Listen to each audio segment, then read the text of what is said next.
नमस्कार दोस्तों, जय श्री राम। आपका स्वागत है हमारे YouTube channel the Mars wife में।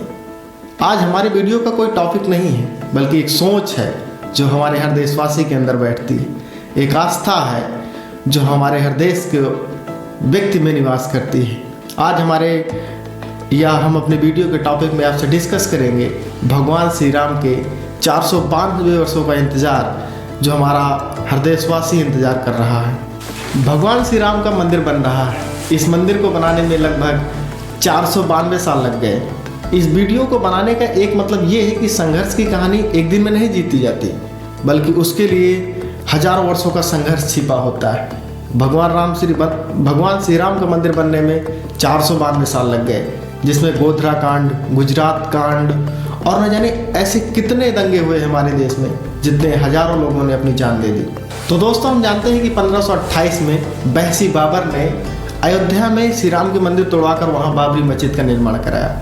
लेकिन उससे पहले की कहानी बहुत कम लोग जानते हैं। भगवान श्री राम के पुत्र कुश ने अयोध्या में लगभग सीताराम के 3000 से अधिक मंदिर बनवाया।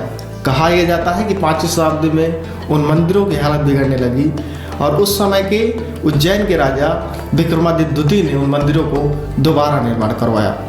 21 अप्रैल 1526 को बाबर और इब्राहिम लोदी के बीच वार होता है और 1528 को मंदिर के पास अयोध्या पहुंच जाती है और उनके सेनापति मीर बाकी द्वारा 1528 में श्री राम प्रभु के मंदिरों को तोड़वाकर वहां बाबरी मस्जिद बनवा दी जाती है। इस वार के 150 साल बाद कोई हलचल नहीं होती, क्योंकि उस समय मुगल काल की जड़ी इतनी मजबूत होती है। इसके 190 साल बाद 1717 में राजा जयसिंह कोशिश करते हैं कि वहाँ भगवान श्री राम का मंदिर बने, क्योंकि उनके संबंध मुगल काल के शासकों से अच्छी होती है और वो चाहते हैं कि मंदिर बने, क्योंकि वो जानते थे कि मंदिरों का हिंदू के लिए कितना अच्छा और इम्पोर्टेंस है।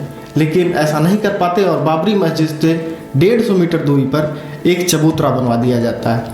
1813 में हिंदू संगठनों ने पहली बार ये दावा किया कि जहां बाबरी मस्जिद बनी है वहां कभी राम मंदिर हुआ करता था।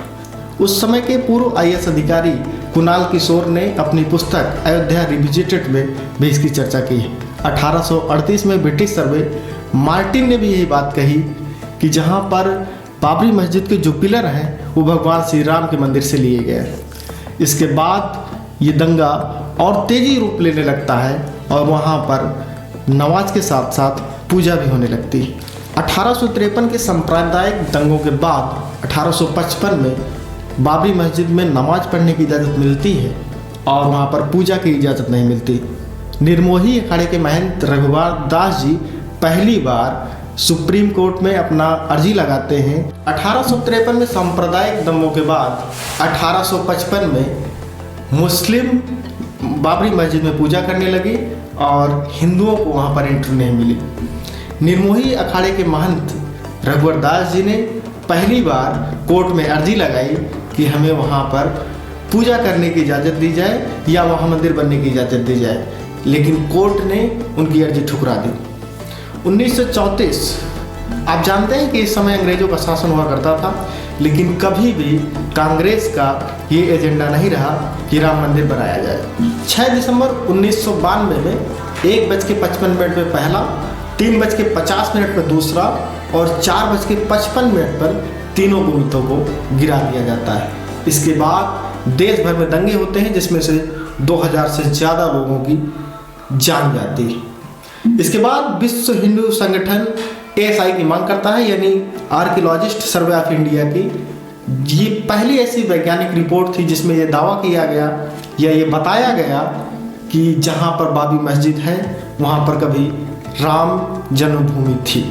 इसके बाद 1980 में फिर से बीजेपी की सरकार बनती है और अटल बिहारी वाजपेयी की जब सरकार होती है तब भी हिंदू परिषद संघ फिर से हुजूम पे आता है और फिर से ये मांग करता है कि हिंदू मंदिर बना जाए। उसके बाद 1986 में राजीव गांधी की सरकार आती है, जिसके बाद एक केस सुनते हुए उन्होंने मुस्लिम की आवाज़ सुनी, जिससे हिंदू नाराज हो जाते हैं और हिंदुओं को खुश करने के लिए राजीव गांधी जी मंदिर का ताला खुलवा देते हैं। उसके बाद 6 फरवरी 1986 को बाबरी मस्जिद कमेटी बना दी जाती है। 6 दिसंबर 1986 को लाल कृष्ण आडवाणी जी रथ यात्रा निकालते हैं जो 10,000 किलोमीटर की होती है, और इस यात्रा में बिहार के समस्तीपुर में उन्हें गिरफ्तार कर लिया जाता है। ये यात्रा जिस दिन खत्म होनी होती है अयोध्या में, उस दिन दंगे हो जाते हैं और मुलायम सरकार वहाँ गोलियां चलाने का आदेश दे देती है। इसके बाद वो दिन आता है जिसे हम सौर दिवस या काला दिवस मनाते हैं। 6 दिसंबर 1992 कल्याण सिंह जी की सरकार होती है, जिसमें वो कोर्ट को ये संतावना देते हैं कि हम गोली चलाने का आदेश नहीं देंगे। लेकिन होना क्या था, सांप्रदायिक दंगे होते हैं और उसके 1.5 घंटे बाद कल्याण सिंह जी इस्तीफा दे देते हैं। 2011 में सुप्रीम कोर्ट आपसी रजामंदी से मामले को निपटाने की कोशिश करता है, जिसमें निर्मोही अखाड़ा, सुन्नी वक्फ बोर्ड और राम पृष्ठभूमि को बराबर तीनों हिस्सों में बांट देता है। लेकिन तीनों इससे सहमत नहीं होते और सुप्रीम कोर्ट ये आदेश देता है कि पूरे मामले को अंग्रेजी में अनुवाद करके उनके सामने पेश किया जाए। और अगस्त 2019 में ये पूरी रिपोर्ट पहुंचती है और 9 नवंबर 2019 को ये 5 जजों की बैठकों में ये निर्णय लिया जाता है कि ये ज़मीन राम जन्मभूमि ट्रस्ट को दे दी जाए। इसके बाद 5 फरवरी 2020 को राम ट्रस्ट जन्मभूमि का गठन होता है और मंदिर का निर्माण कार्य शुरू हो जाता है। हमारे इस वीडियो के दूसरे टॉपिक में आप देखेंगे कि अयोध्या में जो बन रहा श्री राम भगवान जी का मंदिर है, उसका इंफ्रास्ट्रक्चर कैसा है, उसका स्ट्रक्चर क्या है, उस मंदिर की कॉस्ट क्या है, इसमें बीजेपी का क्या फायदा हो सकता है, इसमें कुछ विरोधी पार्टियां राम मंदिर में आने से क्यों नाराज हैं, इन सब पर हम विस्तार से चर्चा करेंगे। आपको वीडियो देखने के लिए बहुत बहुत धन्यवाद।